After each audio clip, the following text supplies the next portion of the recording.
Hello and what is up?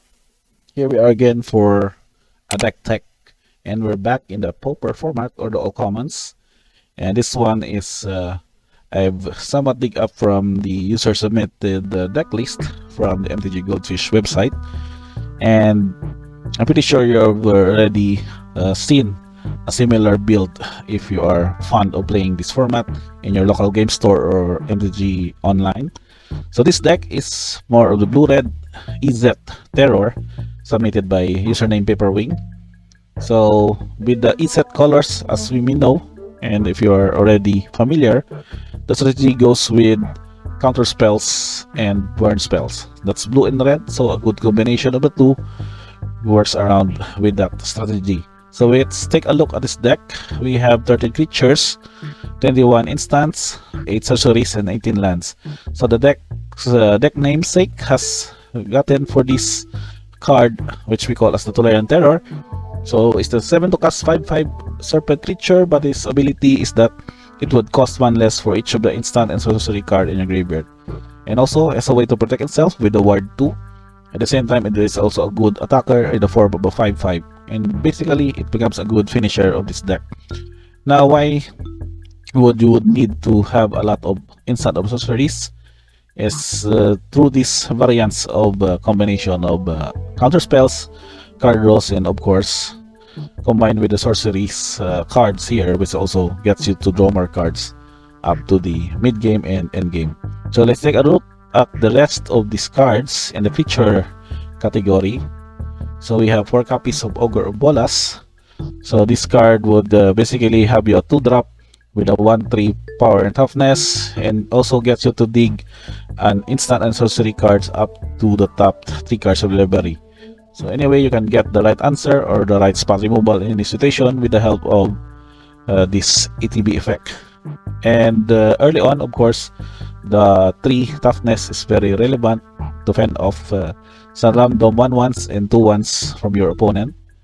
And also with the support of that, we go with the 4-drop in this deck, which also goes with getting the value of having or becoming a monarch of the game. So it is coming to play with this card, the Azure Fleet Admiral, and the other card for the red, which is the Crimson Fleet Commodore. It goes with the ability also entering the battlefield that gets you to become a monarch. And also bonus is that the Admiral can be blocked by creature the monarch controls. And at the same time, we get also a 3/3 body, which is of course very relevant in some situations wherein you can need to trade out or attack with some value, and you get also to have this one as your board presence, or in a way can also become a board advantage. So this version also for the Commodore, it is a 5/2 trampler, which if left unchecked can get you to finish game early on with this 5 attack. And the only drawbacks that it can be really easy to play off or pick off by smaller creatures with smaller power. But the important thing is that having you to become a monarch would get you also a good card advantage in the mid game. Now for the other 4-drop here, that can also produce an army of 1/1 Bluebird Illusion creature tokens is your copies of Murmuring Mystic. So this 1/5 creature was basically having just a good blocker per se, and producing this 1/1 tokens would just only require you to cast an instant or a sorcery spell for each of those triggers. Now for the combination of your instants, again I mentioned we have a few spot removals here, which is very relevant. Of course, 4 copies of Lightning Bolt is probably the best 1 mana burn spell in the game at a common cost. And Scred also is included here. As you can see, we have a lot of snow covered lands here to support the ability of dealing damage equal to the number of snow permanents you control. At the same time, we have the other sweep for the board in the form of the Breath Weapon, which is a 3 to cast instant, which can deal 2 damage to each of the non-dragon creature.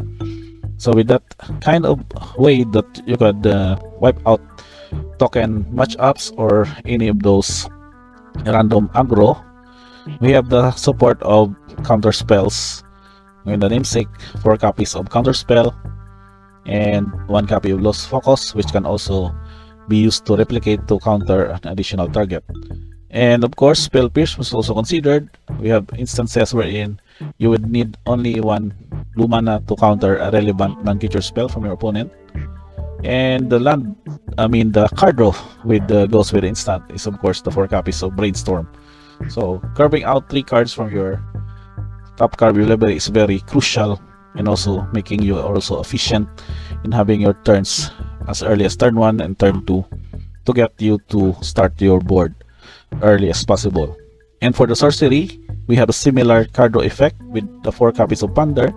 You can also look at the top 3 cards of library, put them in order, then draw a card. And you can also shuffle and also draw a card right after. If you don't need to, also reset your top 3 cards of your library. And also with the support is 4 copies of Lorien Revealed. So this card would also not only get you to draw 3 cards in the late game, but also get you to island cycling, meaning that you get to pay 1 to search for a snow-covered island or a copy of the volatile board, which is the island mountain basic land type. So with that support, we mean to go with only 18 lands in the main deck, which is I think well enough to have the mana cost sustained with this deck. So we've also added a copy of Ash Barrens in the deck and a copy of Maestro's Theater, which can just basically tutor or filter out an island or mountain card from your graveyard or from your library, I mean. And for the sideboard support, we go again with the category of, the statement that we can say as the straightforward kind of gameplay. If you need to go with the anti-blue or anti-red, you just go with these 3 or 2 specific cards. If you're going against red or any red-based decks, just board in blue Elemental Blast, so you can counter a red spell or destroy target red permanent. The same be true with copies of Pyroblast, wherein you can just destroy or counter a blue spell or permanent if it's blue, and for only 1 mana they can have a very efficient spot removal or counter spell that can handle those certain situations. So with this other sideboard, this is just also aligned to the affinity matchup. I think the affinity at this time is very relevant to have sideboarded against. Hence, this deck gameplay goes with a lot of artifact removals. So we have 2 copies of Gorilla Shaman that can basically used to be paid out to destroy an non-creature artifact with mana value X. It is also included here the 2 copies of Cast into the Fire, which can exile target artifact or deal 1 damage to each up to 2 target creatures. And last but not the least are your copies of Fairy Cannonade. In course, with the tokens or aggro matchup, you would need an additional sweep wherein you can just play this one for 3 mana and have it deal 2 damage to each of your non-pirate creature. And do take note that most of your creatures can basically survive that 2 damage because of their toughness that is above 2 life. And the only drawback here is of course the Crimson Fleet Commodore, which is only 1 copy in the deck, but other creatures can basically survive that sweep effect. So let's lastly check the mana curve. It's 2.67. Average mana value goes with 1 and 2 mana cost. Color distribution goes with blue. We have 38 for blue and 12 for red. And of course the producers are also aligned with more with the blue mana, with 13 for blue producers and 7 for red. And last but not least are your tokens. Your Bird Illusion token from the Mystic and the Monarch token, which we can see here as the ability that if you're the Monarch, at the beginning of your end step you will draw a card. So another draw or card draw advantage goes to you. And the only drawback is that whenever a creature does damage to you, then its controller will become the Monarch of the game. So that's basically it for this deck. It's somewhat like an update for the Izzet spells deck that was, I think, was previously discussed in this channel. I think the same pattern of card choices were also reflected here. Aside, of course, that it is only having the Tolerant Terror as its main win condition for this deck, and of course, maybe with enough tokens generated from the Murmuring Mystic to just fly out for the win and do the final damage to your opponents. So I guess that's pretty much it, guys. Thank you for checking on this one, the Izzet Terror by Paperwing for the Pauper format. Do like to subscribe for more of these videos. We will still continue to explore the format, despite that only the non-rotation would also happen.